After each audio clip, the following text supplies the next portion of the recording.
আখেরাতমুখীটার বড় সফলতা আল্লাহ রাসূল সাল্লাল্লাহু আলাইহি ওয়াসাল্লাম আমাদেরকে সুন্দর করে বুঝিয়েছেন।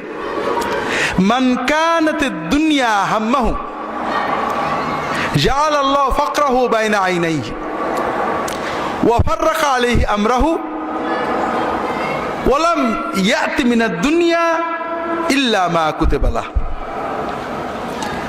যে ব্যক্তি দুনিয়া নিয়ে চিন্তা করে, শুধু দুনিয়ার গেইন লাভের জন্য চিন্তা করে, যার চিন্তা চেতনা মনের আশা বাসনা লক্ষ্য গোল দুনিয়া নিয়ে, আল্লাহ তাকে তিনটে বিষয় দান করেন। কয়টা? এক নম্বর, তার চোখের সামনে দারিদ্র ঝুলিয়ে রাখেন। তার মানে কি? পিছনে ব্যাংকে কয়েকশো কোটি টাকা আছে, কিন্তু একটু মনে পড়ছে না, চোখের সামনে অভাব, 2 লাখ টাকার জন্য দুর্নীতি করে। ব্যাংকে, সুইস ব্যাংকে টাকা আছে, তারপরও একটা চাকরি দেওয়ার জন্য 2 লাখ 3 লাখ 5 লাখ নাই, আছে না নেই? একটা বিচার করার জন্য নেই।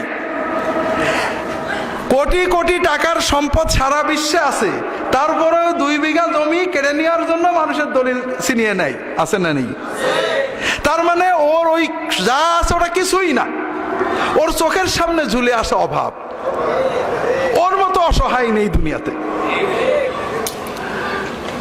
ওয়াফাররাকা আলাইহি আমরাহু, তার কাজ কামগুলো বিক্ষিপ্ত হয়ে যায়। এদিকে ধরলে এদিকে দৌড় মারে, এদিকে দৌড়লে ওইদিকে দৌড় মারে, তার কাজ কাম বিক্ষিপ্ত হয়ে যায়। সারাদিন চলে যায় কাজ শেষ করতে করতে, মনের শান্তি নেই, ঘুম ঠিক মতো হয় না, ঘুমের ওষুধকে ঘুমান লাগে। আর এত কিছুর পরেও দুনিয়ার ওইটুকুই পায় যেটা আল্লাহ তার দেন। কথা বোঝেননি? ওমান কানাতিল আখিরাতু হাম্মাহু, আর যার চিন্তা চেতনা আখিরাতমুখী, যে ব্যবসা করে আখিরাতের চিন্তা করে, বিয়ে করে আখিরাতের চিন্তা করে, দিনের দাওয়াত দেয় আখিরাতের চিন্তা করে, লেখাপড়া করে আখিরাতের চিন্তা করে, যার সব সময় চিন্তাটা হলো আখিরাতের সফলতা, আল্লাহর সন্তুষ্টি, আল্লাহ তাকে 3টে জিনিস দেন। এক নম্বর হলো জাআলাল্লাহু গিনাহু ফি কলবিহি, তার অন্তরের ভিতরে আল্লাহ সচ্ছলতা দিয়ে দেন, অমুখাপেক্ষিতা দিয়ে দেন। খুব ভালো করে বোঝেন ভাইয়েরা, অভাব কি? আপনার লোভ হচ্ছে যে ওইটা দরকার, আর শান্তি আপনার ভিতরে লোভ নেই। আমি আলহামদুলিল্লাহ ভালো আছি। এই দুনিয়াতে হ্যাপিয়েস্ট কান্ট্রি সার্ভে হয়, মোস্ট হ্যাপি কান্ট্রি যেগুলো, দেখা গেছে যেসব দেশগুলো টাকা পয়সায় উন্নত, তাদের চেয়ে অনেক কম উন্নত দেশের মানুষেরা অনেক বেশি সুখে আছে। কারণ সুখটা শুধু টাকা পয়সার সাথেই না। এজন্য যখন মানুষের অন্তরের ভিতরে স্যাটিসফ্যাকশন আছে, আমি ভালো আছি আলহামদুলিল্লাহ, আল্লাহ তাআলা আমাকে যা দিয়েছেন ভালো আছি, টাকা ব্যাংকে কম আছে এটা না, আলহামদুলিল্লাহ আজকে খাচ্ছি, পেট ভরা আছে, কালকের খাবার আছে, আলহামদুলিল্লাহ, আর কি চাই? পরশুদিন আল্লাহই চালাবে। কথা বুঝতে পারেননি? ওয়াজামা আলাইহি আমরাহু, আল্লাহ তাআলা তার কাজকামগুলো সুন্দর করে এক করে দেন, কাজ কাম গুছায় করে আরামে ঘুমাই। কথা বুঝেননি? ওয়া আতাতহুদ দুনিয়া ওয়া হিয়া রাগিমা, আর এত কিছুর পরেও সে দুনিয়া চায় না, আল্লাহকে নিয়েই, আখিরাত নিয়েই সে কাজ করতে থাকে। আল্লাহর সন্তুষ্টি, আখিরাতের সফলতার জন্য সে পাড়ায় পদক্ষেপ নেয়, লেখাপড়া করে, চাকরি করে, ওকালতি সব কিছু করে। তারপরেও আল্লাহ তার জন্য দুনিয়াকে বশীভূত করে দেন, দুনিয়া বাধ্য হয়ে তার নত হয়ে যায়। কাজেই দ্বীনি দাওয়াতের বড় বিষয় যেটা আপনাদের বলছিলাম, কোরআনের 3 ভাগের 1 ভাগ হলো আখিরাত।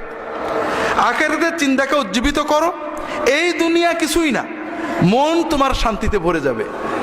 দুনিয়ায় আল্লাহ যা দিয়েছেন, আমার স্বামী, আমার স্ত্রী, আমার ছেলে, আমার মেয়ে, আমার টাকা, আমার পয়সা, আমার কষ্ট, আমার বিপদ, আমার চোখ, আমার ভালো, আমার বন্ধু, আমার আল্লাহর নিয়ামত, আল্লাহ আমাকে দিয়েছে, নিশ্চয়ই ভিতর ভালো আছে।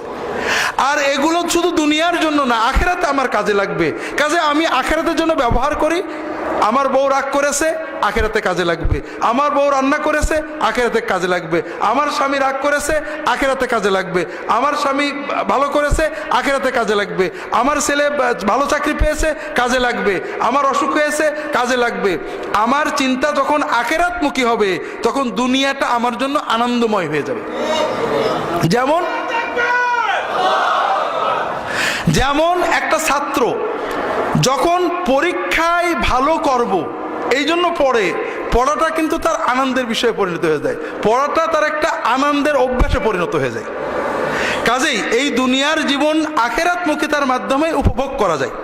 দুনিয়াকে যখন আপনি মনে করবেন এই দুনিয়া, নাস্তিকদের জীবন নেই, পশুর চেয়েও খারাপ। জীবনে যে কষ্টগুলো, দুঃখগুলো, এগুলোই বড়। আর মুমিনের যেহেতু আখিরাতের চিন্তা থাকে, এই জন্য মুমিনের জীবনে কোনো ব্যর্থতা নেই, কোনো ক্রন্দন নেই, কোনো হতাশা নেই।